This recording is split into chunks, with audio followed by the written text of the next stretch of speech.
That's a good But one. the other thing is that we have penises on our walls here. Yeah. And there's a certain amount of, adult humor at Okay, play. for the people at home. I'm on my way. Clark, pick me up. We're going. I'll be there in 2. On this episode, we're joined by Ray and Tobias of Rabid Brewing. This is episode 50 of the Malting Hour. What's the haps on the hops? Got yeast, SBs. This the Molten Hour where we talk about our drink and tell you what we think every other week. And if we get drunk, well, we might slur our speech. Got the gift of gab, the friends you wish you had. Join us for a drink, join us for a laugh. Time is never wasted, where you getting wasted. The Molten Hour here, people take your places. People take your places. People take your home. And take our places. We have. It is official. We have made it to the big episode number 50. Round of applause, everybody. You don't have a round of applause thing for that, Brandon?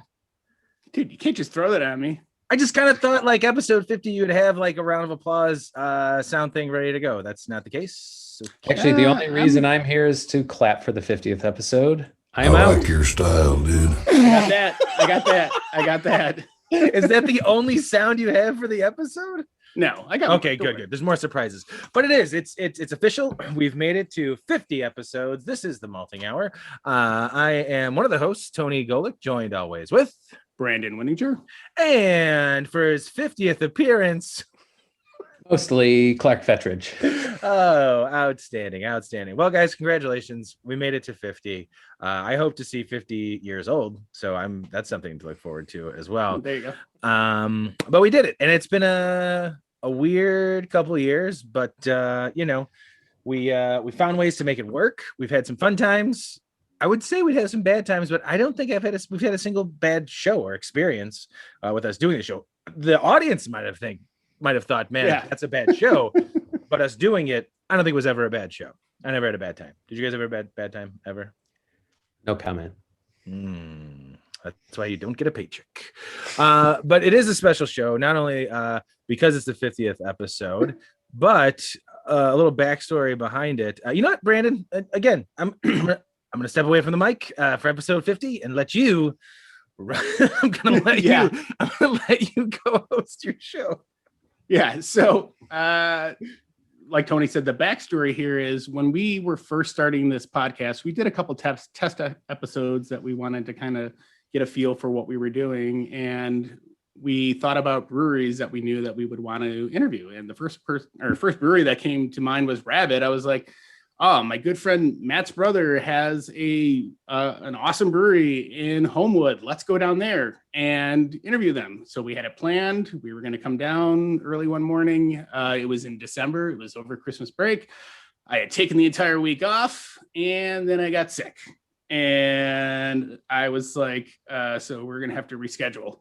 Yeah, so, you texted me, and I was like, yeah, I think I wasn't feeling great either. And I was like, this is not a good start to something we're planning on doing all the time. Yes. So that we kind of put that on hold. And then even further down the line, I think COVID had hit right around not this time last year, but around May of last year. I remember, I think I may have reached out to Tobias again and said, hey, we got to try and do something over Zoom. Yeah, it was like 1 year.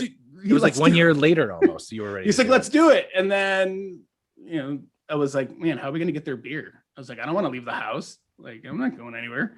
And then I know, right? So fast forward to what is now April. Today's April 12th is the day this is being released, because this is our 50th episode. April 12th, we have April's so beautiful right now in Chicago. Lovely. Everybody's been vaccinated. The world is free again. Yesterday was my birthday. Oh, yes, happy belated birthday. Happy belated birthday. Yeah. April 11th. Never forget. Yep. So we do have the pleasure of having both Tobias and Ray from Rabid Brewing joining us today for the show. Yay. Insert the applause sound I was hoping you would have. Woo. Sorry. Yeah. So super excited. What kind of led to this too is it was our 50th episode, and we were kind of talking about what should we do. And I said, you know what? Screw it. Let's get Rabid on here for the 50th episode. And I will make the trek down to Homewood. I'll tell my wife I need to go and we need to bring the kid and let him play.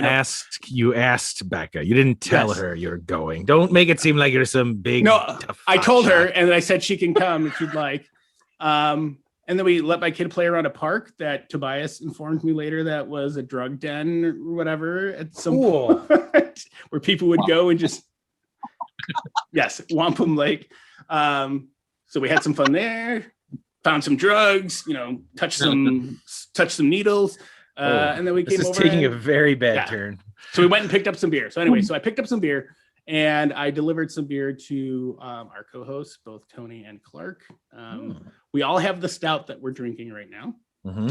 And I kind of, since we had like a variety of other beers, I kind of mixed it up and I just kind of gave them all a little bit something else to try. So if we move into a second beer while we're talking on the show, then we'll all have a different experience and be able to kind of give our thoughts about what we enjoy about the beer. So I hope mine's laced with psychedelics because that would really make this for an exciting 50th episode. It's made with wampum water. Ooh, oh boy. So thanks again, guys, for coming on. So let's just kind of like diving right into it. So you guys are a local brewery out in Homewood, Illinois. How did that concept kind of come into play? Well, I had how did it come into play? Man, that's a very broad question, Brandon. No. So I meant like, how did it happen? Before I kind of step backwards into like starting the brewing and all that stuff, like, just the concept of starting a brewery, like, like where did you just, how did you decide, you lived in Homewood, but how did you decide? We had just gotten married and we had just spent a year buying a house, setting up, getting this wedding together in a year. And we just did that. Brady bunching 5 kids together. I do love that term, by the way. and so we went out on a little honeymoon, and I think it was there that I said, hey, you know what? We need a 5-year plan. I want to do something different, and I don't want to sit behind a computer anymore. And I think that 5-year plan should be opening a brewery. I mean, that's how it actually came. Yeah. Wow. Okay. I thought there was going to be a little bit more to that, but that was it. That was the 5-year plan. Well, I mean, according to the question, there's a lot more to the story. It's just like I was trying to my answer. Well, it is kind of funny though, because I do remember when you kind of announced that this was happening, because we were both working at the same company for a short stint of time, and they were like, Tobias is leaving. And I was like, God damn it. Like, somebody I know and like is leaving. I was like, what are you doing? You're like, I'm opening a brewery. And I was like, oh, take me with you. Like, let's go. You're like, let me get off the ground first. We'll talk about it. But I was like, that's awesome. And I think that was the first time I knew you were into beer, because I know you had been to like Fobab in the past, and we've had passings like at those events, but I think it was probably just a couple months prior to that I realized that you actually brewed, because I was hanging out with your dad and your brother, and your dad was talking about brewing beer, and I'm like, wait, you brew? He's like, I used to do it all the time, and Tobias used to brew with me. I was like, Tobias brewed? I was like, that's awesome. And I had brewed in the past. I hadn't been doing it as much anymore, but so I kind of knew that you had been brewing. So when I heard that you were opening a brewery, I thought that was awesome. So I was super excited to kind of see where that went. So with that, what was like, you had your 5-year plan. I know the company we were at together, you kind of stepped back and left. And then I know you kind of went full force, because I remember just like seeing you posting and like updates, and you were, talking about, talking with city officials and kind of getting approval and all this kind of stuff, just following the saga on Facebook. But how did you end up how did you end up, like, was Homewood always the place? I know you were living there, but was that like we're going to make this a hometown brewery type of thing? Yeah, it was pretty clear that it's exactly what Homewood was lacking at the time. And the rest of the area had, Lansing had a brewery, like, okay, well, if Lansing's got a brewery, Homewood should really have, so. Great comparison. Well, amusingly enough, that brewery specifically is One Trick Pony, and they're kind of like, we consider them like a godfather brewery to us. Fairy god. Fairy god brewery. That's a good term. I like that. Yes. So yeah, do you want to talk about that a little bit? No. This is going great. I want to talk about what you brought to the first date. Oh, I want to hear that. Yeah, we want to hear that That's too. the most important. This is probably one of the most critical stories in Rabid's history. And that was when Ray and I had Ray come over to my place, and I was actually living in Lansing. And very first dating. Very first, yeah. And I said, I'll be right back. I'm going to run out to the store, grab some stuff so I can, grill us some food and have some drinks or whatever. And so I brought back, some meat to grill and 12er of Miller Lite. And oh boy. Not on the first date, man. I mean, that's like if nothing's going, this is like date 6 and you know for sure what's going to play out for the rest of the night. That's when you grab the 12-pack of Miller Lite. I'm just saying. I'm going to say you never grab no. I'm being as nice as possible about it. Yeah, right. So she just looked at me, shook her head, and said, "No, honey, we're gonna go back to the store." And so she takes me back to the liquor store, and we picked out some stuff. I think it might have been Apocalypse Cow and Alpha King. Nice. And we took those back, and I had those, and it's just like, man, that was the moment right there when I realized A, I was going to have to probably marry this woman, and B, that this was absolutely something that I loved and wanted to get my hands on all of it. I'm glad that you clarified that, because you said when you started with that was the moment, and I was like, he's got 2 ways to go. He's either going to go the craft beer way or love of his life, and man, you chose the right one first. Good job. I actually thought the story was going to go. Ray walked out to her car and opened up the trunk and pulled out like some 6-packs. And was like, "This is what we're drinking." A special I was case. kind of Here's hoping it my was going to be that briefcase, too. Yeah. I used to sell these at Lake Wampum. Now we're going to drink them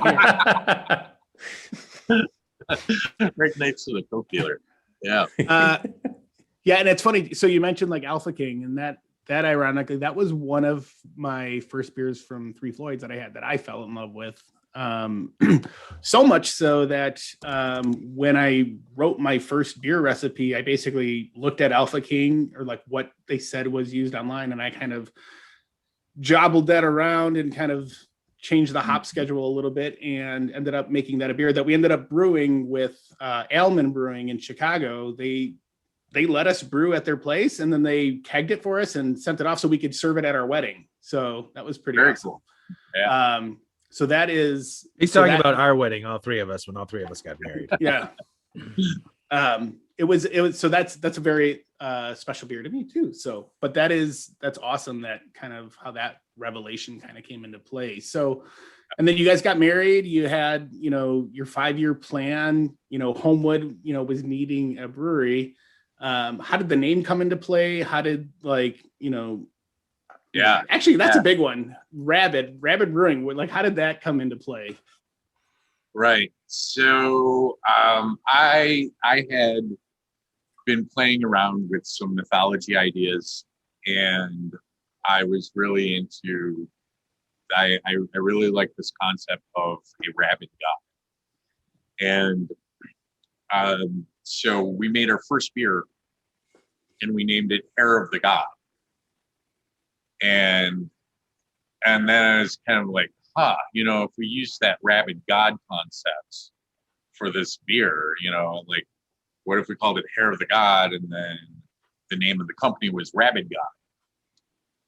Well, that was exactly what the plan was for a very long time, until we brought on investors, and one or two of them got a little squeamish about Wisely. about the name, and so I just said, well, fine. How about if we just drop God altogether and just make it Rabid, because I like that a lot, And in doubt, drop God. Yeah, so it just simplified it. It made sense to me. It worked, and so we kept all the mythology without using Rabid God as the name, but we kept the Rabid God name as the name of the parent company. So we're still Rabid God LLC, Rabid Brewing as a sub company. So that's pretty much how we came up. Yeah. Hey, you know what? So kind of to just jump into like the beer itself, I think right now we're all drinking Shadow Stepper. I don't know if we talked about exactly what we're drinking. So we have not yet. We have not dove into it. So I was lucky enough to get this beer when I came down on Saturday, because they were actually canning it at the time that I walked in the door. Like literally, he's like, "We're about to start canning. I'll give you some of it that comes off right off the line." And I was lucky enough to grab this, and this is a phenomenal beer. So just kind of talking about the beer itself. So how old is this recipe? How long have you guys been serving this one? And what is, kind of the general feedback that you guys have gotten from this beer? That beer was my very first stout recipe, and it is one of my oldest recipes. And man, so I've been doing that one since about 2013, I think it was when I first came up with it. And the people that I was sharing my beer with at the time were just dropping their jaws left and right, saying, I would just drink the shit out of this. That was the phrase that was used very frequently. Yeah. I love drinking shit out of beer. Ooh, that might be the intro of the show right there, Brandon. Be careful. So yeah, it was very popular. It worked out really well. People came in, and seeing people's eyes pop, when they would drink it, it was a pretty amazing experience when we opened the doors. And that was kind of one of the things that we were like, okay, this is definitely going to be, a standard for us. So yeah, just recently though, we've been getting a ton more attention. You want to? Well, one of the things that the pandemic brought on were just all kinds of new ways to have beer festivals. And so the Craft Brewers Guild last year did a beer box in the middle of summer. I think they called it Christmas in July. Right. Yep. And so we put, even though I think maybe y'all thought I was a little crazy to put a stout in that box, I thought it would stand out in the field of IPAs in the middle of summer. Right. And it really did stand out, and we got a lot of really neat attention from doing that box, just from getting that beer into people's hands at that time. Yeah. I always get a whole lot of feedback about it being, like a really adult hot chocolate, because an adult chocolate milk, because it's got that really dark roastiness to it. Yeah, there's a little bit of sweet. a coffee kind of undertone to it. Right. Yeah, this beer especially. So I have this thing where it's like people always say, "Oh, it's stout weather," and I'm like, dude, if it gets below 65 in Chicago, it's stout weather for me. Whatever. We did the summer of the stout last year. Yeah, but this is a perfect I don't care if it's 70 degrees, like sit by the fire, drink this.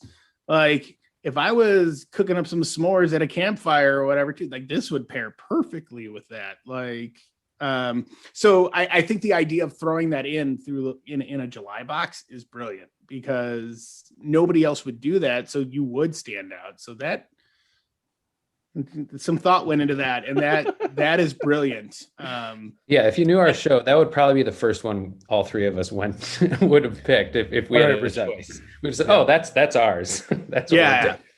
We're here for the stout. Thank you. Uh-huh. That's for sure. We're big stout Yeah, fans. Yep, and just kind of my take on this beer, kind of what you said is it's got that adult hot chocolate kind of vibe. It's obviously not hot. I poured mine. I think we all poured ours a little bit before we started just to kind of let it warm up a bit. And as I'm drinking it, as it warms up, that chocolate is kind of developing more. And dude, this is a phenomenal beer. And if you start kind of pushing your beer into the Chicago market, getting it out there, I will be all over that because this is it's easy drinking. You know, it says it's 7% on the can. But almost it tasted almost like it was a little hotter than that. Like when I first started taking a sip, I got a little bit of booziness on it, and I was like, "What's that?" And then It's funny. I think it's funny how you're like, on the outside it says 7%. I'm not buying that shit though. No, but we talk about that. We talk about that a lot. How like we'll drink something that's 10 or 11%, and like, man, this is kind of easy drinking, and like this is not a 10% beer. Yeah, but it's like, but then 5 minutes later when we're done recording, we're like, that was 10%. yeah. But then I look at it like 7%. I'm like, man, it feels like it should be more. Like it's got that mouthfeel and like that, you know, all of the good things you would want out of a nice thick stout without the booze, which is a kudos for that recipe, man. Yeah, so that's I think that part of what you're alluding to there is the mouthfeel you were saying is, you know, kind of like that thick kind of creaminess that it has. Yeah. And that is definitely something that we love about that beer. We did adjust the recipe to balance the water a little bit differently to give it a little bit of a smoother kind of feel. But yeah, absolutely. And you know, it's one of it does use lactose sugar, but we don't do a heavy dose on it. And I think that comes through too, is that it's kind of very mild, you know, undertone. But it works. I was sorry, Clark, you're about to talk, but I'm not going to allow it. What I was going to say about this is that one of the things that this reminds me of is there, especially for it being a milk stout. I don't know a lot of milk stouts that taste like this, that have that kind of just American stout taste to it without it being what am I saying? What am I going with here? It's a very nice. It's a different type of milk stout for me. What this reminded me of as soon as I took a sip of it was Half Acre's Original Reaper, which is not a milk stout, but there is that the bitterness and roastiness that's very similar that you can find in American stouts that I feel like a lot of milk stouts ditch. They ditch that whole idea. It's just supposed to be sweet and creamy and maybe just taste like some coffee, but this embodies, I feel like, an American stout, and I really like it. Whatever Clark has to follow that up with, we can ignore it because it looked like you guys wanted to say something. Well, I was going to say exactly the same thing you were, but if I Bang. weren't, no. What I was going to say was when I poured it into my glass, I took a whiff, and honestly, I don't know if I've smelled that aroma in any other beer I've ever had. It was so interesting, so different. And then I took that sip, and it was also so interesting and so different. And it's at 7%. It's in a nice little sweet spot between the 12% barrel aged beers that the three of us are always drinking, and Guinness, which we drank last week. It's in a nice. It was barrel aged. Well, but I had a Guinness, so right. It's in this category that I often don't have. I mean, I'm always going for these barrel aged things, and I often don't go for these lower ABV. I don't know if I can say that for 7%, but it's in this nice little spot where it's still got that heavy body, but it's not too heavy, and it's quite nice. Right on. Thank you. Yeah, and I think that's kind of like the big thing too with especially you mentioned, Clark, like going for the barrel aged beers, you're going for it, not specifically because it's in higher ABV, but because it's got some like umph to it and like whatever. But I feel like this has just enough of everything you would want without being too much where like, oh God, I just drink a 16-ounce can. I feel like crap. Like I can finish this can. Not that I'm going to be like, oh, I'm going to have another one right away, but like I could definitely drink something else. Yeah. I do have another one up. Got a little X Slinger. Yeah. So that one's on deck for after this one. Clark, did you have one on deck? I'm just curious, Clark. What do you have one on deck for after this? It's a secret. Oh, okay, that's lame. That means it's in his fridge and he didn't get it yet. It's a secret. I'm only drinking this. But actually, so we are talking about the different beers that you guys have. Something new. I think this is something new that you guys did this year was the hard seltzers. Yeah. Oh, you mean my secret beer for later? Oh, it's not a secret beer. It's a hard seltzer. So, you kind of gave me a brief overview when I came down to talk to you. But how did the idea of you guys wanting to do a seltzer come into play? Well, while I go and get something else on deck, I'm going to let Ray talk about that. Yes, finally. Perfect excuse for turning over the mic. Please say something around here. That's what we were waiting for. We weren't recording. We're gonna press record now. Yeah, the show has just begun. Real story. See all of this other hyperbole. No. I think that COVID made us look at a whole lot of things and look at how we could maybe expand our offering.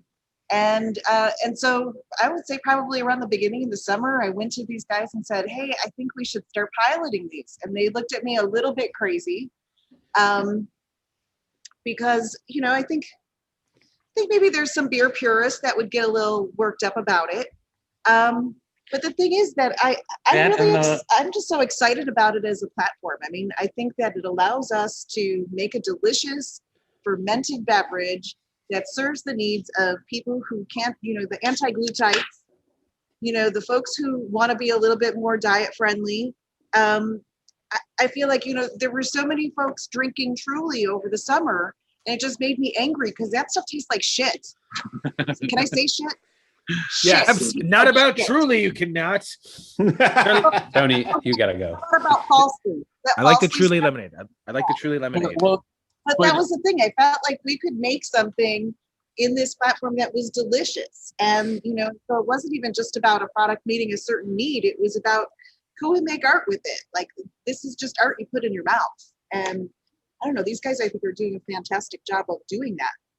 Yeah, I think that was the thing, is we kind of saw when she said that to us, is kind of like, well, yeah, I guess we could, but why would we want to make something that tastes like that when all these other companies are doing it on such a large scale?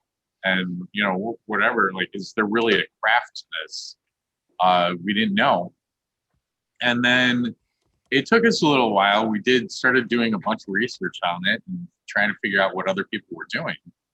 And it turned out that we could actually make it in a real kind of craft format where we're making it like beer, where we are fermenting this thing rather than creating a carbonated water that we're adding basically vodka to, Yeah.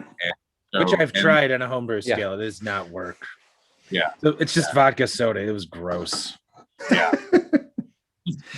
So that's actually a good question too, because we've talked a lot, not a lot, but I know we've brought it up. Like some of our past episodes, we do focus, a lot on home brewing because all three of us are also home brewers. Finding a good recipe and a good way to do this seemed pretty tough because we looked kind of all over the place just to see what other people were doing. And then the default seemed to be, dump some vodka in there and carbonate your water and then like call yourself a home brewer. And it's like, that's the worst idea ever because that is not what it is. So how many times, like, did you guys go through some trial and error to kind of dial this in? Truth be told, I have not tried it yet because I'm waiting until my wife wants to have it too. I'm doing it right now. Tony's drinking As it right now. we started talking about it, it's looking me at the. How do you pronounce this, by the way? Fey propaganda. I knew it, but I didn't want to say Fey incorrectly and look like a dumbass than I already do. Yeah, this is the with strawberry tangerine hard seltzer. Just because you were talking about it, I'm like, well, it's here in front of me. It's gonna be the second beer. I'll save the rest of this for after the show. I will say, man, that is you get a lot of tangerine in there. That is like a tangerine dream. It really does taste like there's real fruit in here. This is really good. And for everybody who drinks hard seltzers, because you put the nutrition facts on there, it is not much different than the average hard seltzer. You looking to cut the calories, everything. Guess what? It's just a couple more. Relax, but it's also a bigger bottle. It's a bigger really can. It's a 16-ounce can. Do that. Yeah. So that was the thing when we discovered we could pretty much do that, and that was kind of the turning point for us, where we said, okay, you know what, let's go ahead and make a big one, and so we went for it, and we ended up doing the cherry lime first. That was Ray's idea, and that was really cool, and it came out. Even people who don't like typically a cherry lime flavoring ended up liking this because it had a little bit more of a champagne quality to it. So, and then after that, we made the strawberry tangerine, which just has this really smooth kind of tangerine flavor to it. The strawberry is a little bit more subtle on it, but I think that the way that it rounds out the flavor is really good. I want this all the time. I'm not even joking, because it doesn't drink like a hard seltzer at all. It doesn't. I have carbonated water on tap with Meyer lemon juice in it right now. I do enjoy carbonated water, and this does not come off like that at all. It's almost like just carbonated tangerine juice. Like you said, the strawberry is in the background. I don't get a whole lot of it, but I'm sure if you took it out, I would just notice the difference of it just being straight up tangerine. It's very good. It's very refreshing. This is it's better than Truly. It is better than Truly. Yeah, I will step down from my Truly podium. I just like the Truly lemonades. They're so good. But this is you can Truly lemonades are pretty good. With some vodka in there. Just saying. Sure, I'm gonna do a show, mix it all up. But this is really good. It's nice. It doesn't as far as hard seltzers go. I mean, this stands out. I didn't think I'd be talking to you guys so much about the hard seltzer more than the beer, but I personally enjoy the idea of the hard seltzer. I like hard seltzer. This is really, really, really good. The other day I had a beer, then I had like 3 hard seltzers, then I had another beer, and I was done. Yeah. It's kind of nice how you can mix it up and throw it in there. Throwing the hard seltzer in there is pretty nice. Like if I wake up in the middle of the night and I want something to drink, and the closest thing to me is a Truly, I'll just grab the Truly. Need lemonades. You have to. That has to open up. It opens up a whole other world of people to. I mean, buying. Your hard seltzer. People that wouldn't that haven't found your beer, like they may find your seltzer first and be like, or find out you have seltzer. I just saw a report that basically said that over the past 2 years, hard seltzer has been outselling, or the demand has been on a path that's like well beyond craft beer at this point. Yeah, it's much higher than almost everything else. Appreciated products, it's something anyone can dig. So yeah, it's a gateway. I was gonna say, I know in the beginning the demographic was more women buying it, and now it is even. Both men and women are buying it equally right now. I the caloric intake thing is a big factor. Because these are indulgences. Drinking craft beer is an indulgence. We like doing it, and it's something we indulge in. If we do a whole lot of it, we're going to be fucking gigantic. Wait, what? Sure. So I'm done. So a lot of people, a lot of people really do dig that. I do. I like it. I that is kind of one of the reasons why I do like it. I like to be able to sit around in my yard and have a couple drinks and it not be, 240 calorie IPAs, or if we decide to dig into the barrel age stout, that's 500 calories Right. plus. Right. So- All of a sudden, that's your entire diet for the day. Yeah, it's like all I ate was a salad, so I can drink this. Yeah. Then I'm done for the day. Until you wake up in the middle of the night and you eat a pizza and then you fall back Yeah. asleep. Yeah, It's like- Exactly.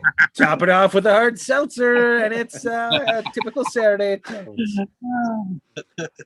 So it kind of brings me into like barrel aging. So I know you guys have done some barrel aging. How did you guys kind of start that program? Where do you source your barrels from?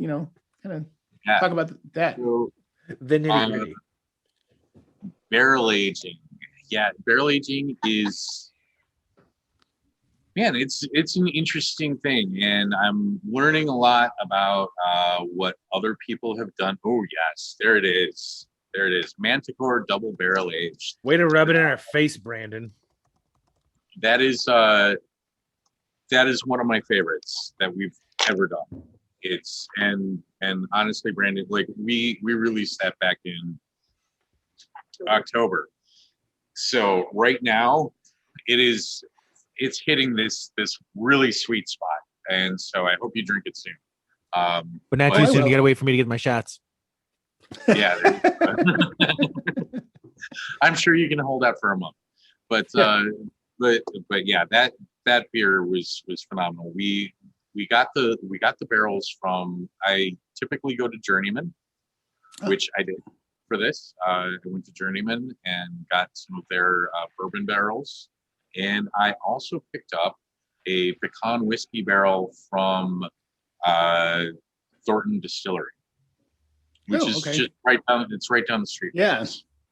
So we picked up one of their pecan whiskeys and whiskey barrels, and that imparted a really nice flavor to it. And that combined with, because we did a double barrel here, we combined that with the Journeyman, and man, there's something really special about the flavor that's coming out of this thing. So So Sounds awesome. so you said it being a double barrel, did you blend like portions in each and then blend it? yeah. Okay. So I can't wait for you guys. Sorry. Right. This one's getting overdone. That's awesome. It's funny because my wife loves, I don't say loves because my love for barrel aged stuff is way greater than hers. But she definitely appreciates stouts and stuff like that and enjoys, trying stuff that I have. And when we walked out, she looked at the bottle and she's like, "What's a pecan barrel?" She didn't see the whiskey part. She just saw a pecan barrel. And I was like, so we had this argument on the way home about what a pecan barrel was. And I was like, I don't know, maybe they aged pecans. And then I was like, we got out of the car and I looked, I was like, it's a pecan whiskey barrel. And I'm like, my assumption is that it's a pecan wood that they aged Right, whiskey in. Yeah. So then we were both like, oh, well, we're both wrong, but I bet it's good. So excited to try this one. And yes, Yeah. Tony, I will wait for you. And maybe Clark. So that Get up, Clark. Manticore is actually this is pretty funny. This is actually my second stout recipe. Goo.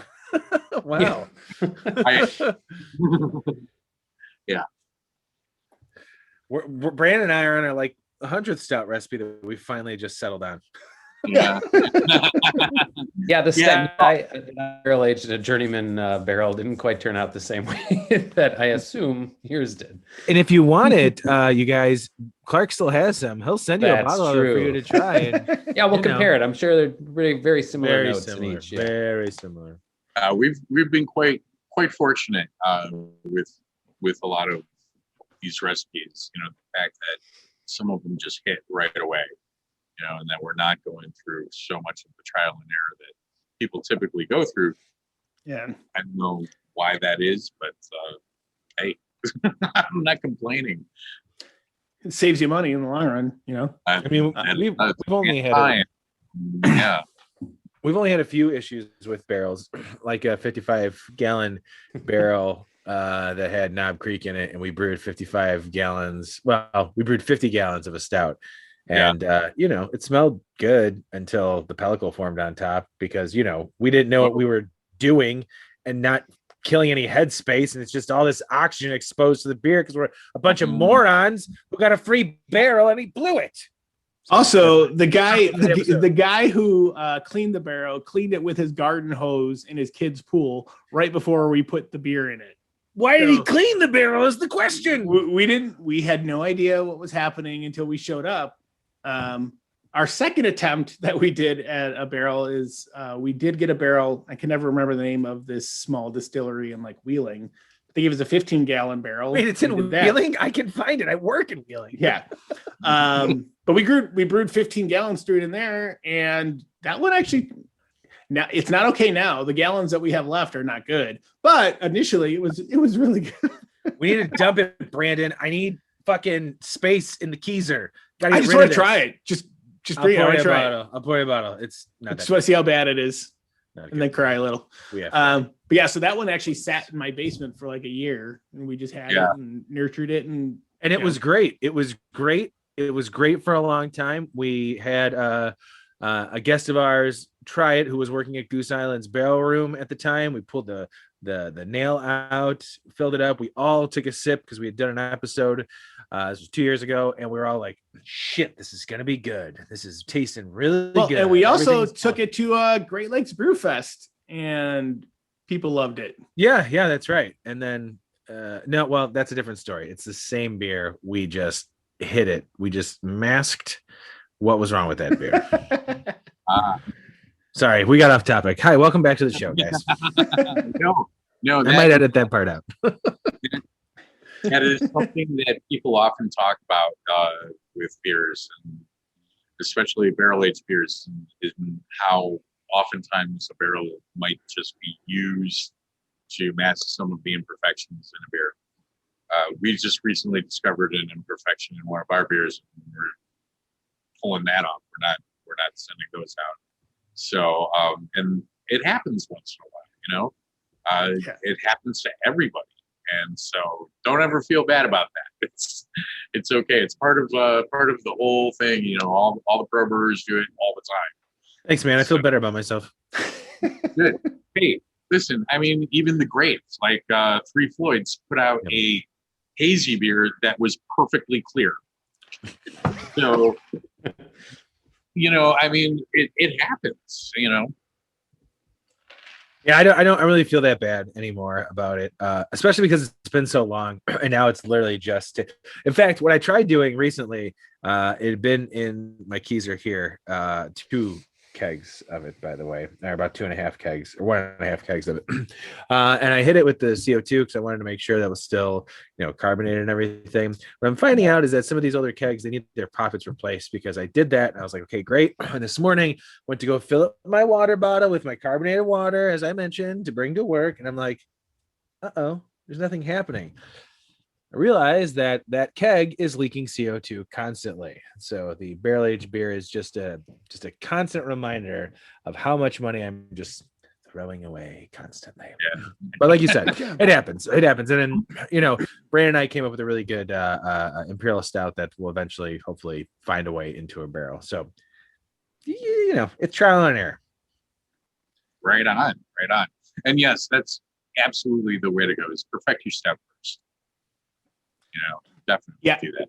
As I drove away from Wood and I was talking to my wife, I was like, you know what?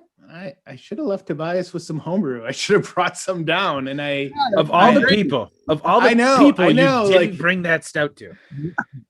I know. I was like, I didn't think, it was kind of a rushed morning too. And then like getting a almost 2-year-old ready to go do something adventurous is like, it's an adventure for us. So we did not get him. Like, it was like, finally he was ready. We just ran out the door. It was like nice weather. Like, let's go.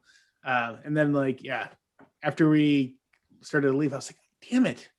So I will make sure that I either this version or a next of our stout, I will get down to you so you can try. Or, you can come up here when things are nicer again, and you can just come drink in my yard. Or we can come drink at your house on your big ass grill that you were saying you have. And Yeah. we can hang out and grill. Yeah, we'll smoke some wings all day. That's Yes, right. we'll bring a whole bunch of homebrew that time. Yes. Yeah. I'm inviting myself because Brandon was just mentioning himself. I'm coming too. Is that cool? Because I really like the hard seltzer too. Look at That that. works for me. I really do like it. So just kind of transitioning too. So Ray, you recently did the it was like it was International Women's Day, and you did something with a bunch of the women in craft beer with the Peaches and Her. Can you kind of talk about that? Yeah, so I'm part of the Pink Food Society, which is an international guild of women in the fermented beverage industry. So that encompasses wine and cider and distilling and the whole shebang. And here in the Chicago chapter, we do an annual collaboration brew, which we actually hosted last year in 2020. It was one of the very last fun things to happen here before everything shut down. But this year it was at So Hopped in Huntley. I don't know if you guys have been there. Have you been there? I have not. No. They're in this really great historic building, and they are owned by the same folks who own, oh my gosh, forgive me, this Standard, United Standard Sewing Machine Company. So they make these big industrial sewing machines. So the name makes sense. Kidding. I didn't even know Exactly. that. So it's the same owner, and so yeah. So You guys should talk sometime. Well, no, this is somebody else's business, man. Yeah, that's true. No, but saying that's awesome, because I always wondered about the name, and that literally kind of puts that piece together. That is awesome. Yeah, I mean, unless the name is just random. I would like my beer. So it was a cool year, though. It was unfortunate in so many ways because a lot of the ways that we would have collaborated in the past, we weren't able to do. We weren't able to be as hands-on. We were fortunate though to even be able to gather. I mean, there was a certain point where we didn't, we thought maybe we were just going to have to hand our recipe off and have somebody make it for us, just to be safe. But we were really excited about it. It was, I think, a challenge to design a beer recipe over the phone based on a spider graph. And like that hot blend, none of us had even had an opportunity to rub it or, get our faces up in it. And so just knowing that it had that real pineapple vibe, that was what to lean into. Pineapple, peach vibe. Not pineapple. I was about to ask. So where does the peach come in? Well, it was because you were saying that my head was running through all the pineapple-y kind of hops. I'm like, okay, all right. Yeah, it wasn't right. It was definitely more of a peach vibe, and so we wanted to just make something that was really, really tasty, really easy drinking, and I think that we really achieved that. Like it came out beautifully hazy. We called it Peaches and Her, obviously peaches to reference that peachy vibe, but Her was really all about Kamala and her inauguration that happened the same week that we brewed that beer. We were just really excited for the representation. But it's always a really great experience. I think there were 15 of Chicago's best breweries represented there.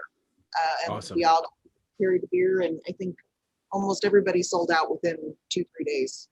I think one of the cool things about it was that they used Platinum hops in the blend, which I never would have picked. Like, not in a million years would I have even gone there. But for some reason, they ended up throwing that into the mix, and it was a great beer. I really liked it a lot. The Sundrop yeast from Omega. Yeah, the Sundrop yeast from Omega. That was really cool. A nice impact on it. And that's what's so cool about that beer is Sundew. We're getting Sundew. Thank you. I'm sorry. We're getting donations though from all of the different vendors. So Country Malt Group participates, and Omega Yeast participates, and then when we purchase the hops, that hop blend, a portion of that purchase goes right back to Pink Food Society, and it goes to fund different education programs for other women in the industry. So it's just a really fun program to be a part of, and a good opportunity to network. And well, I mean, it's like front page news when women make beer. Which is totally. And a friend of mine recently posted an article on Facebook. I forgot what it was. Something about how witches during the Salem witch trials were considered witches because they brewed. And I responded to her post and I go, well, women were the original brewers. Like that was it. And she responded, she goes, I had a feeling you were going to post something like that. And I go, well, it's true. I mean, it's still, we've had Shalonda Afro Beer Chick on here a couple of times. I think the first time she was on here, the second time we talked about that and how it just, it's a very male dominated field that it blows my mind still that it like you said, it makes front page news like, oh, women brewed beer. No shit, man. It's a thing. It's how it was created. It's how it started. But this is something that's very, very cool. I didn't get a chance to try it. It sounds lovely. It's that one of those things that still kind of blows my mind. Yeah, and I think. Sorry, go ahead. That was my rant. That was my rant for the episode. The fact, like, we are seeing definitely a slow but sure sea change happening, and that's evidenced by, if you go to the Illinois Brewers Guild meetings, then you will find that, wow, okay, you are now looking at a population of maybe 30% women, whereas 3 years ago? I don't think it's 30%, but I agree that it is. 3 years ago, it was like 2 women out of 130 guys, and now you're seeing about 20 to 30% women. And she says no. Well, her face says otherwise, but so it's kind of funny that you say that, because back in 2012, when I started working at a local bottle shop and bar, Fishman's up here on the north side. I remember that. I had gotten them into the Craft Brewers Guild as like members. So we sponsored them. We had given them a lot of money, and they would invite us to all of like their meetings. Like, hey, come to the meetings. And the owners were like, you should go. Like, you're the connection. I was like, all right. So I'd sit in there, and I was like, just dudes sitting around drinking beer. And I was like, this is awesome. Yeah. And then like the next year, it was like, there's dudes, and finally there's women here. Like, this is great. Like, it's not a sausage party. And by the last one that I had gone to, I wasn't evenly divided, but it was definitely like more of a relaxed vibe, and not all uptight dudes just like kind of like chugging beers. It was more kind of like, it was more of a social gathering too at that point. And I was like, okay, this feels a little better. But it's cool to see that's happening. And it's happening, not to say that like, oh, guys brewing beer is a bad thing, or anybody else brewing beer is a bad thing, but like, dude, anyone deserves an equal footing, and if they make good beer, drink their beer, like, yeah, absolutely. I mean, there's no everyone reason, deserves a shot. there's zero reason it should be a boys club. It just doesn't make any sense. Women love beer. When Ray first introduced me to beer, shortly thereafter, my ass was planted over at the Three Floyds tap all the time. And there was a bartender there named Phil. And Phil, one of the first things that I ever asked Phil was, what his sense was about what women like to purchase, when they go into a Three Floyds, into the Three Floyds tap room, which is ripped, now closed. But he said absolutely not. There's no difference whatsoever. Women like bitter beers just as much as guys do. They like the hops, they like the IPAs. There's no, sure, if someone's completely uneducated, they might lean towards something fruity looking, but really, once it gets down to it, and they like beer, if they're there to taste beer, then it does not fucking matter. There is no difference. And so that was an interesting point for me, because it was an affirmation for me, a validation. Like, I knew my wife was the one who introduced me to beer. She got me into beer, into the craft beer scene. And so I knew that there was definitely something to this, that this idea that, it's all like dudes with beards and weird mustaches, that was Not not knock at me because I don't. Jesus.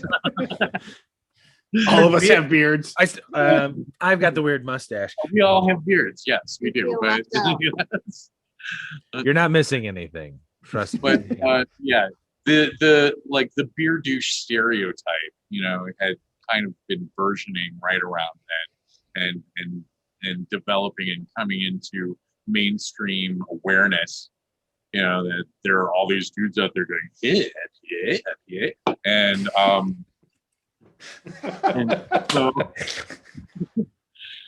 so that was just something, and it was just something that we didn't like it. We didn't like seeing that. We didn't like that feeling of it being some kind of exclusive club or whatever. It shouldn't be. Beer should be for everybody to enjoy. So Ray, People like actually, what they like.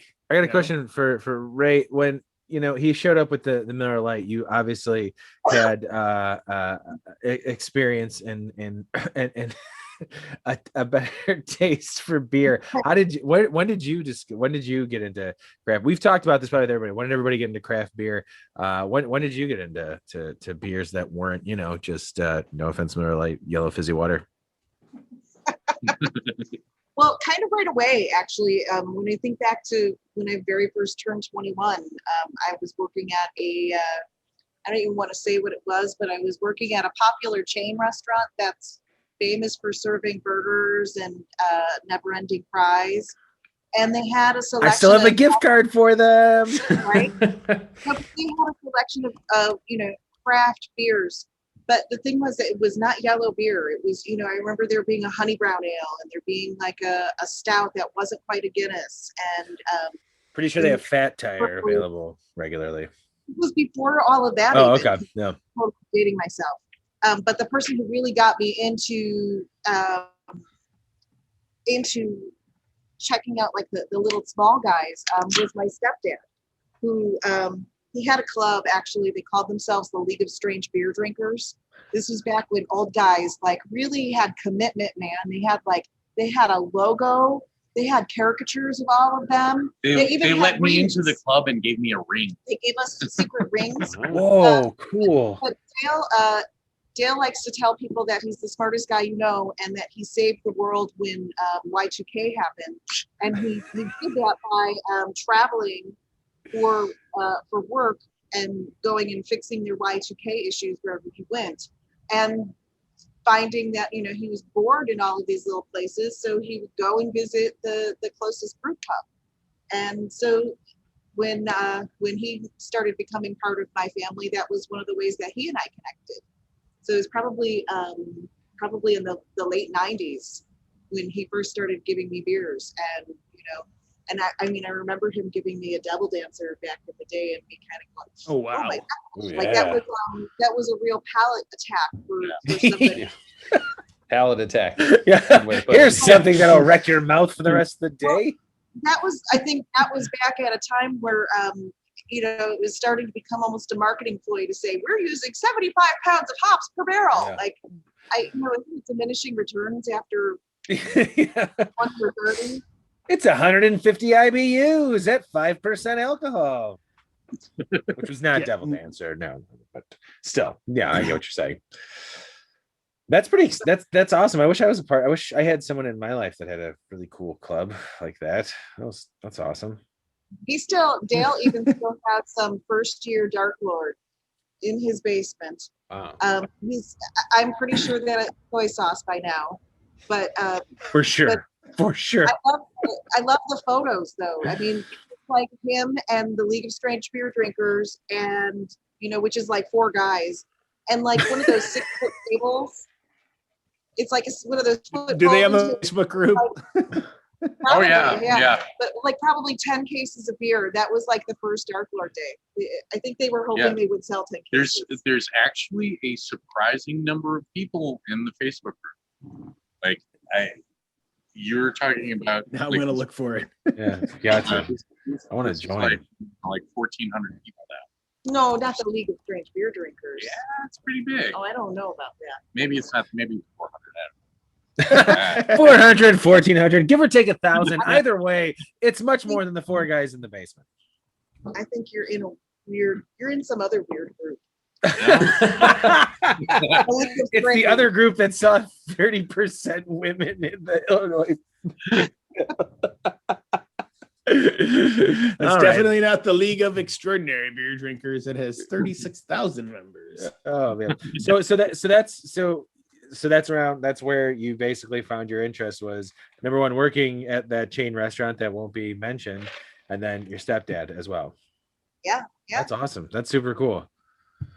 And thank God for that, because otherwise some of us here on this call may still be drinking that yellow fizzy beer and just working a regular 9 to 5 next to Brandon. How depressing would that be? No offense, Brandon. Okay, next to me. So all three of you, I've got a question for you guys, for each one of you. Oh boy. Because this is a rare opportunity to have three guys who are like very into beer sitting here talking to me.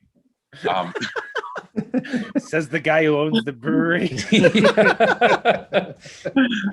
I just, and Brandon, you especially, since you are a fairly new father, everybody has been going ape over the topic of kids in breweries. Oh, Where do you guys fall on that? I bring my kids to breweries all the time. I'm going down to Charleston next week for vacation, and all I'm doing is searching for kid-friendly breweries that have some either an outdoor area or are friendly with kids or don't care that kids are there. And I bring kids to breweries all the time. I mean, I'll pick one. Just random kids. Not even just random kids. They're like, oh, there's a kid. Hey, oh, there's kid, want to come to a brewery? I'm Uncle Clark for the day. Hey. Yeah, but no, there are some that I can probably some breweries that I can tell probably aren't as friendly towards kids, so I won't bring them there. But I live down the street from Revolution here in Chicago, and when besides the past whole 365 days, it's a nice open spot. It's okay for kids to be there at the right time, but if they start acting up, I'll tell them to go over into the corner. But I think at the right time, I'll bring kids to the brewery any day of the week. Yeah, my thing is I follow the vibe of the brewery and even the bar. So what the brewery or the bar wants. And a perfect example is one of my favorite places in Chicago is Hop Leaf. And they are anti-kids, just like kids are not allowed. I mean, they're not anti-kids. Kids are just not allowed in the bar. Hey. And I'm friends with the owner, and like I've seen him post on Facebook, and like his reasoning is legit. It's like he wants this to be an escape for adults. And you take away from that when you introduce kids in any capacity, whether it's a baby that's just going to sit there and sleep the entire time or whatever. So I get that and I respect that. But I'm also kind of like, if a brewery has, let's say they have a beer garden and it's an outdoor beer garden and they want people there, like beer garden, the whole premise of a beer garden is a family-friendly place. Like if you go back to like the historics of Germany, when I was in Germany for my honeymoon, every beer garden we went into was people and there's kids running around. Like, right. I mean, the kids, little German kids running around. I'm like, holy cow! Like this is like it's legit. Like it's a beer garden. Yeah. So I get that, but then like indoor private spaces where it's confined and like things can be loud. Like I'm cool if people are just like no kids, and I'm like, all right, then I will not bring my kid there, or I will move on. Like if I had my kid and I was really itching for a craft beer, I'll move on to the next place that will allow it. My in my opinion, my daughter is gonna be 21 in October, so I don't give a fuck. Yeah, I'm gonna take her to the brewery so she can have some beers. Honestly, one of the one I At least you're waiting until she's 21. Good. Follow the law. Follow the law. Yeah, she's never had a beer in my house. I'm serious. She's never had a beer in my house. That you know of. We Clark, you and I have gone to Temperance numerous times, and they had a cutoff time from when I remember going there, where it was during like a certain part of the day, and then at like after, I don't know, 7 or something, or 8 o'clock, it was like maybe even 9. I don't remember. That I was kind of a good idea. I get wanting to go out and being able to frequent, your favorite local watering hole that makes their own water. But I also understand the idea of people who are like, man, I just don't want to be around kids. I've never really experienced that at breweries that I've gone to where there's kids, where I've noticed someone like, man, that person with their fucking kid running around, this sucks. I've always just kind of seen as everyone just being like, whatever, we're all just here. I'm with my group of friends. Oh, this is just how it is type of deal. Me personally, it doesn't bother me. I do like the idea though of like maybe at a certain time, it's like, hey, kids, go the fuck home. It's time for bed. No, I'm gonna drink and that's a swear good at point, Brandon all because- night. That's the same thing though. It's like, because as a father, like even as a newer father, I've been to places where it's like 9-10 o'clock and there's people there with kids that are infants, and I'm like, why are you here? Yeah, Why that are you becomes like, a topic of conversation. Yeah. and I feel like it's not just like, if I notice it, because if I go out, I'm drinking and I'm gonna be buzzed, and I'm like, most things don't bother me, but if I notice that and I'm like, why the fuck is that kid here? Then I feel like other people are like, why the fuck is that kid here? And it's like the focus of the entire place. And I feel like that it has happened a few times. And even before I had kids, like, I have 4 siblings and they've all had kids before me because I'm the youngest, and I've been around kids my entire life. So like, even as like, before I was married, anything, going into a place and with kids, I'm like, why the hell? It's 8:30. That kid should be in bed. What is going on? I'm like, get this kid out of here. And you get to, the parents are just rolling in for the night. And I'm like, oh, come on. So yeah, I'm partially hypocritical, but I also like am very strict on like, I'm not going to bend my personal rules of like when my kid has to sleep to go out and enjoy myself. Right. That's why I get a babysitter. And then I go out and enjoy myself. So because you Or asked I'm gonna start coming down and dropping them off by Tobias, because you're gonna be an empty nest soon. So when that happens, I was gonna say you asked that question. Where do you stand? Where do you guys stand? Oh, well, we have, since the beginning, we have always wanted to split it kind of down the middle. It made a lot of sense for people during the day who wanted to get out and have a craft beer, if they can't necessarily get a babysitter or whatever, maybe they just want to get out for 45 freaking minutes and then want to hire somebody to come over and watch their kids for that long a period of time. There are all kinds of situations like that. And for the most part, I have absolutely no problem with kids in breweries at earlier in the day.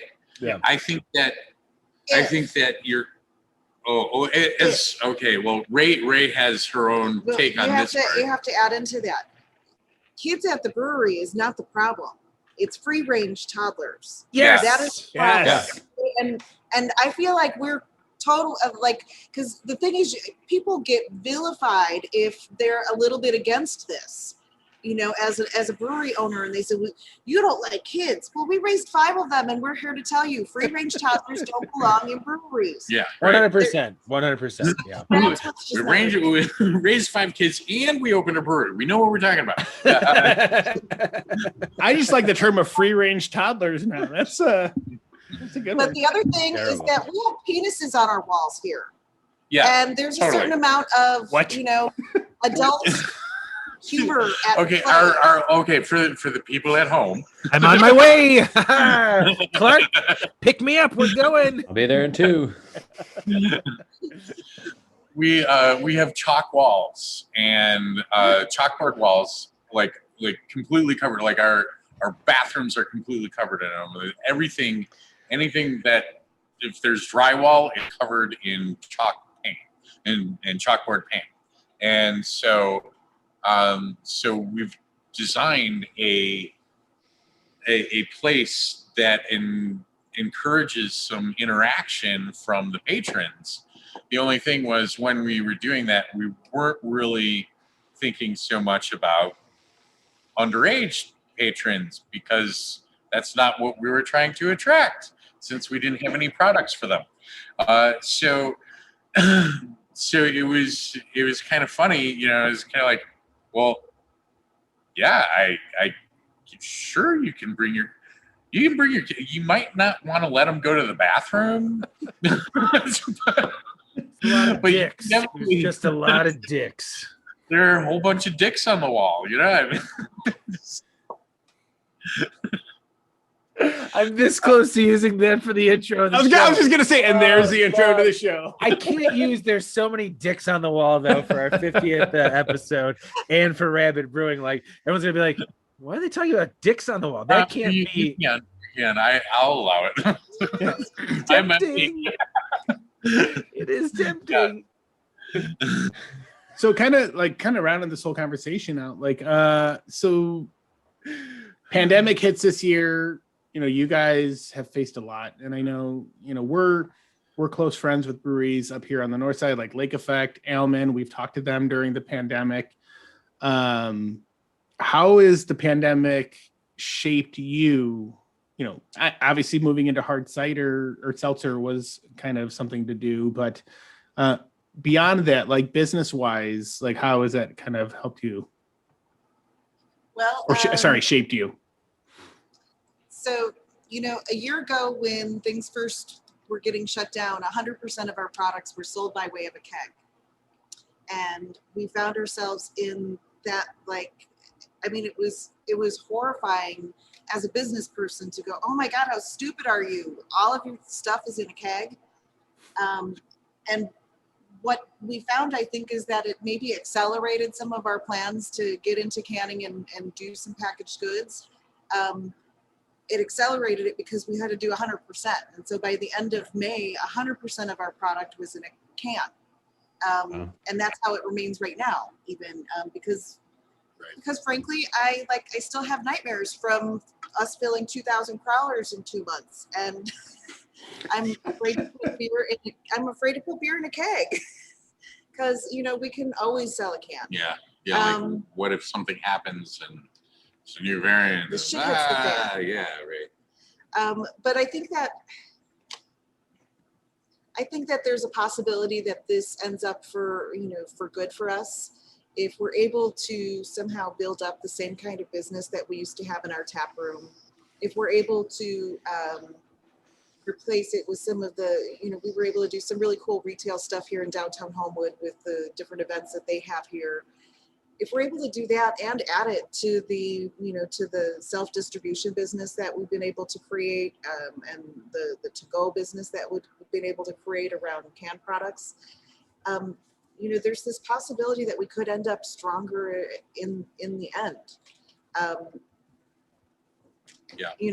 think this pandemic showed us what we were made of, that we were really tenacious, that we stayed onto the North Star of what we were about as a company, and we didn't stray. We just, we stayed the course, and we stayed alive and stayed healthy. And I don't know, it was.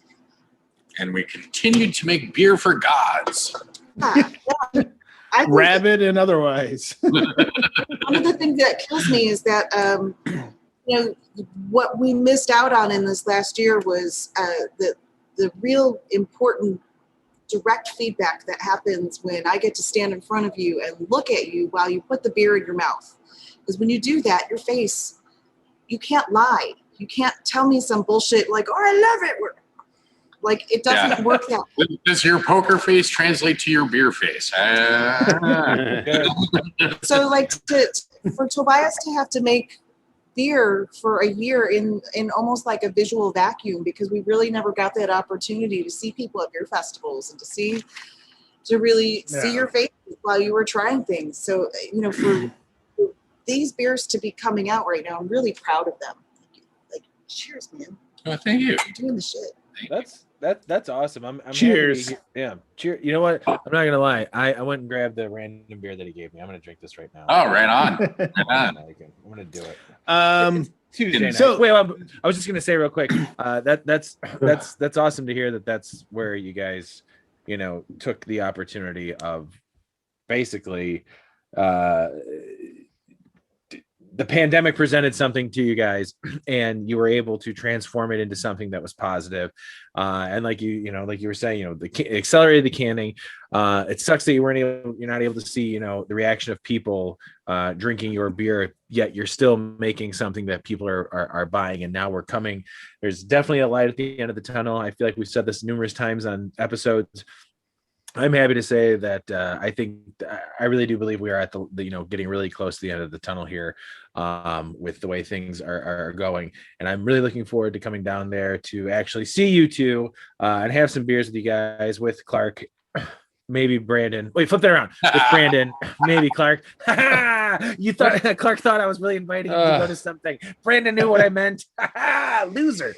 We are looking forward to coming down to see you guys and having some beers with you and be able to sit, you know, in your tap room. Brandon had high praise for your space down there, and so far so good for as far as the beers. I'm about to go to my third drink from you guys, and stout was awesome. Hard seltzer was, I gotta say, pretty good. The Lycan Pilsner is next. Brandon, you were gonna say something. No, so the whole pandemic thing kind of brought on, you know, it forced you into canning, and then delivery was not something you guys had done before locally. Because I regret not taking a picture of the badass van when I drove up. I was driving down and my wife noticed it right when we turned the corner. She goes, "Oh, it's over there." And I'm like, "Oh yeah, yep." Like, you guys have badass van you use for deliveries. So like with there's been legislation that was opened, you know, throughout the pandemic to allow breweries to do local deliveries, I would say. And now there's new legislation that's on the floor. I know that's being supported by our local state representative, Lindsay Lapointe, and it is HB 3495, which allows for local breweries to deliver statewide and actually across state lines to other states that would accept that. How do you guys feel about that? Hey, yeah. I mean, Please God. Anything to cut out the old gangsters, you know. Hey. All right. Watch it, man. I'm Sicilian. No, I'm pretty excited about the Beer Act too. So the partner in crime on that one is Will Davis, who is the representative in our district. And I am just so excited and proud of what they are trying to do. I know that the third tier in that 3-tier system, I know that they're really, really chomping at the bit. And here's the thing. They are not providing a product by which I can give a consumer what they want. Consumers want specialized, curated products. They want to be able to buy the best of the best from wherever it is. And they want something unique. And so the thing is, if the distribution channel were providing sort of a Netflix of beer for people, well then cool. If but they if were they're not, distributing direct to consumer, then fine. you know, but the thing is, I'm never big enough for them to care about anyway. And so I feel like this is business that is just going undone. This is not them, you know, losing out on business. This is an entire industry losing out on us being able to innovate and to meet customers where they want to be met. And right now, where they want to be met is in a fucking box on their front door left by a UPS driver. Sorry. Right. And Yeah. they don't, that's the thing. I think that is, I'm sorry, I'm on a soapbox now. Do it. But like, This is I your can- soapbox. This is it. This is the place to do You're it. kidding. I can see somebody paying 30 or 35 bucks for a 4-pack of beer just so that they can get some unique shit. And how cool is that for us? Yeah. I'm just saying, I think it's a no-brainer to, if you really want to support small local flavor, like it's a no-brainer. And it doesn't take money away from those guys. I think if anything, it develops a field out there so that maybe a little guy like us can grow into an interest that a distribution partner really even needs to be brought into. Like, Mandated middleman strangles the small business. that's right. 100%. Totally. And funnily enough, people may pay a premium to have Funnily, Tobias come is and my drop word. some beer at their front porch and cheers them and drink that beer with them. Like, I mean, kind of a joke, but like, it's also like, so Yeah, right. during the pandemic, I've gotten a lot of beer. Like, my local brewery is Lake Effect Brewing, and they've brought stuff to my front door. And like, I waved to him. I don't cheers him and drink beer with him, but he goes on his way. Clint's a great guy. We've talked to him many times on the show. We But, did it a few weeks ago. Yeah. But, just the experience of like, that brewery is bringing you their beer from the brewery, and then on top of that, like the legislation that's in place, it's not even focusing on the local aspect of you delivering, but the ability to ship across state lines to other states that will accept you. Like the 3-tier system has nothing to do with that because they're not doing that. So like that doesn't even touch them. They didn't fight for this legislation. So, like now they're concerned now because somebody else is fighting for it. I guarantee I hope to God this passes, but if it doesn't, I guarantee there will be another fight by the 3-tier system for them to be able to take stuff and be able to ship it themselves across state lines. Right. This is a whole nother episode of Brewing just right here. Oh. I know. I mean, this is a huge can of worms that like, for sure. it goes so deep. I like the idea of presenting it of like, here is a $30 4-pack that is just specifically, no one's specifically going to be like, you know what? The only beer I'm going to get are these $30 4-packs from Rabid. Fuck everything else. I'm not going to go to the store and buy anything. No, it just allows an opportunity for you guys to like, here's something specific that we're doing that gives us an opportunity to make a little extra money. And it's very specific for you. It's something we love. It almost adds, a little bit more of the craft aspect to craft beer. I mean, craft beer is so huge now. Yes, it's very, when you have these beers, they're very specific and blood, sweat, and tears, and all these, device, like you said, your first and second, stout recipes, they're so huge. Everybody loves them. Congratulations, we suck. But being able to do, something curated. What's wrong with for this guy? I'm very angry. Clark called it before we started. Do something like that very special would just help the business, and it doesn't really take away from the middleman of being able to, someone's going to go out to the store and grab a 6-pack of the cans, and oh, I got this, man, their beer was really good. Oh shit, gonna try that, special 4-pack or whatever they're doing, or that bottle release that they're doing that I can have delivered straight to my house. And it's not going to be the stores. I happen to get like it, that makes it more of a personal experience that'll push them out to the store. And This aggression will not stand, man. Jesus Christ, what a late intro on that, man. I was way past the I found it, aggression. and That's good. All right. But I think we all understand where I'm going with that. This Pilsner, by the way, real quick, the lichen, which I knew what lichen meant. I didn't realize it said American Werewolf Pilsner. I knew it was a Pilsner. I knew it said lichen. And I saw the werewolf on there. But what exactly is an American Werewolf Pilsner? Because if you just call something an American Pilsner, it's kind of boring. Mm-hmm. And the fact is that this is really, it's one of those pills that like you can drink all day, all night. And, All night, so full moon. that's right. Exactly. There we go. It's very good. It's like you rehearse this. Yeah. Actually, Tobias and I messaged each other earlier. It's very good. It's you know what? It's a little sweeter than I was expecting. I don't mean that in a negative way.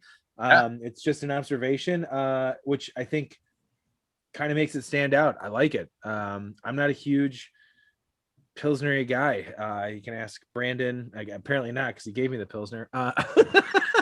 That's why I gave you the Pilsner. It worked out great. It's very good. I like it a lot. Cheers on that one. I can't wait to try more of the beers from you guys. You know, it was a lot of fun. I'm sorry it took 50 episodes for us to finally make this happen. Hey man, it was good for you at least to give us an important number. Well, we'll see what happens with number 100. 2 years Right from on. now. Yeah, We'll just come down back there and talk about that bill. Yeah. Do you guys remember 50 episodes when it was like, is that going to happen? And you guys hated Truly, and the seltzers were just kind of becoming a big deal. Clark got fired from the show. Oh, it was such a great time. Spoiler alert. Oh boy. Well, I just want to say thanks a lot, you guys, for wait, do you guys have anything else to say? I was about to do my wrap up part of the show because Brandon, I think we're pretty took good this, here. man. It was great. Yeah. No, you're Take it away, Tony. Thanks, man. I just want to say thanks a lot for joining us, especially for the 50th episode, and everybody who's been listening since episode number 1 and going back and listening. It was great to have you guys on here. We are really, like I said, light at the end of the tunnel. I'm about 98% positive. The 2% being all of a sudden everything gets shut back down, which I don't think is going to happen.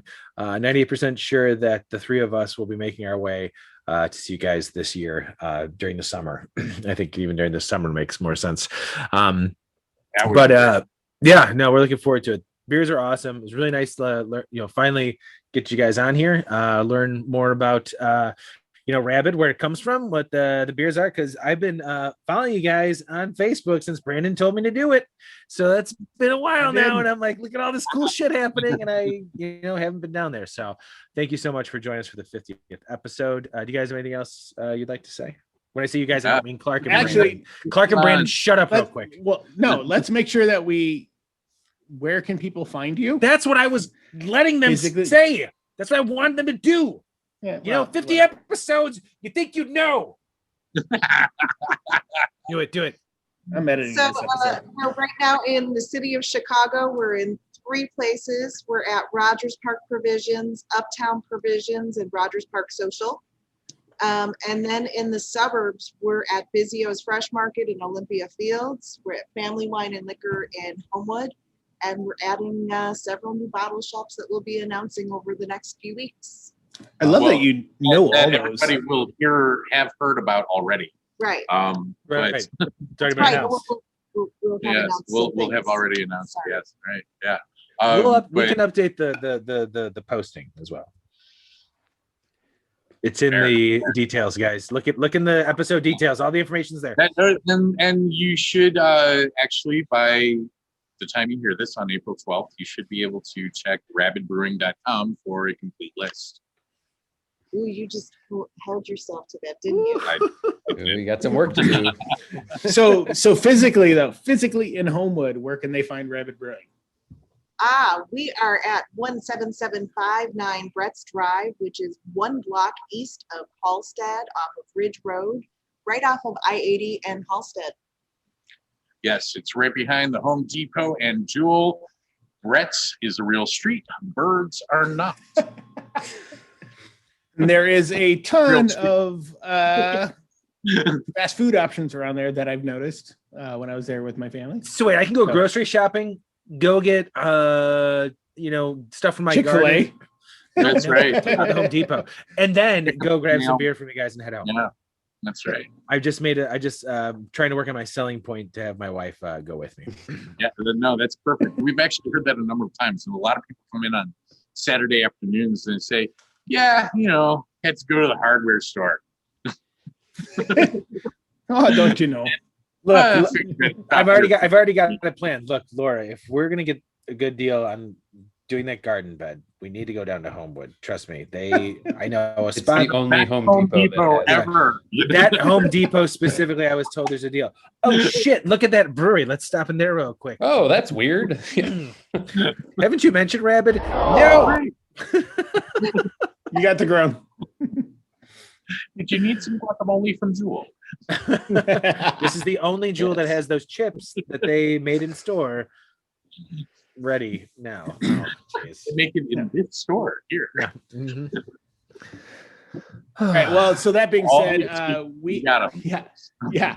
So we've kept you guys for a little bit longer than promised, but I do sincerely thank you guys for coming on for our 50th episode of the Malting Hour, with now Clark, and I kind of want to close it. Like, any other thoughts that you guys have, or anything you guys kind of want to give out to the craft beer community? Or just tell us to go away, because we can do that too. I I hope he says go away. It will be great to see you in the future, but seriously, just get the fuck out of here. Yeah. Best. All right, good. Well, with that being said, thanks for being on the show, guys. Brandon, I love you, man. Love you too, Tony. Clark, I'm so happy you made it to the 50th episode before actually getting fired. I'm here for it. We'll see what happens next week. 50 episodes, baby. Here comes 50 more. We're out. This has been The Malting Hour. Be sure to follow us on all social media by searching The Malting Hour and at themaltinghour.com. You can also follow us on social media platforms individually. Brandon can be found on Instagram as BMDub81, on Twitter, BDub81, on Untapped, BDub Drinks Beer. Tony can be found on Instagram and Untapped under Asa Phelps Chicago, on Twitter, The Asa Phelps Chicago. Clark can be found as Clarkowski on all three. Be sure to subscribe, like, and rate the show on your preferred podcast listening platform. Until next time, cheers from all of us at The Malting Hour.